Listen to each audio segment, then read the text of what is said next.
So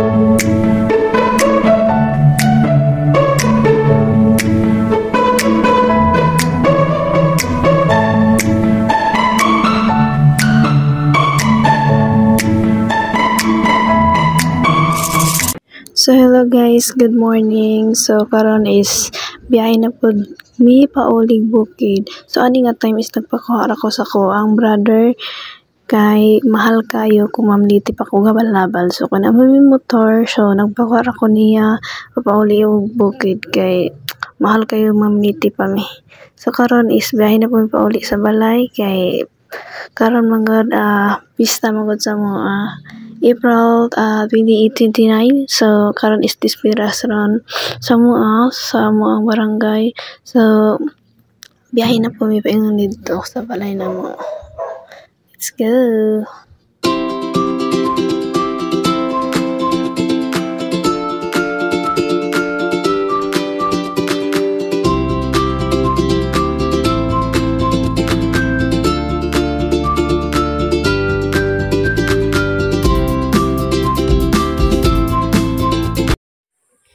So karon naabot na mi diri sa amo ang bukid sa balay namo. So pag-abot namo is na ako magulang diha ako ang igsuon nga nakita na ko nang harvest na rin sila sa tilapia nga nasa among puno na ko itagsa nga gikakarolan nga nangari sila kay pista manggod ron diri. So titabang sila harvest so sa among tilapia kay sila magmamag sa igsuon nga naa sa balay so nitabang na lang sila.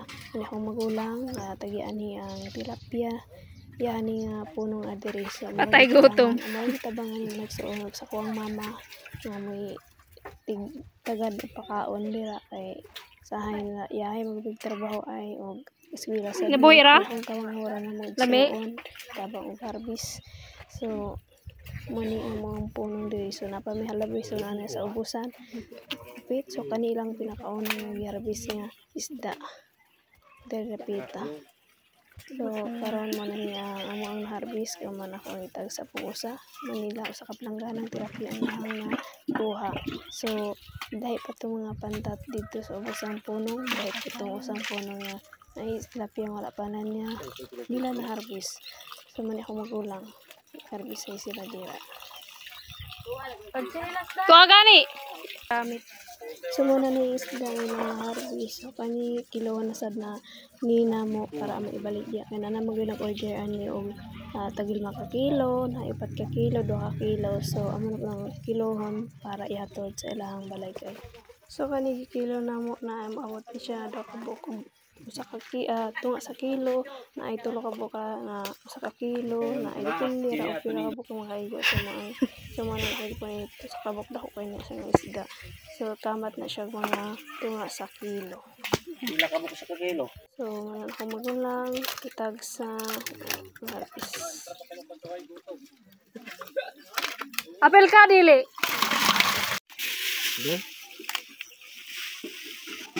usa na ang 5 usa o na nila Isa may ukag 5 day. Isa may ukag 5 ka kilo.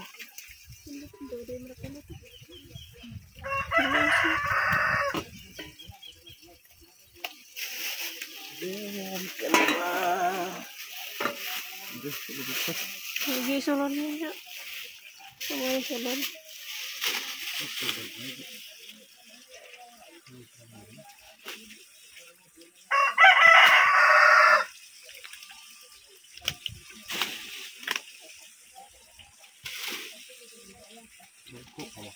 Layat niya.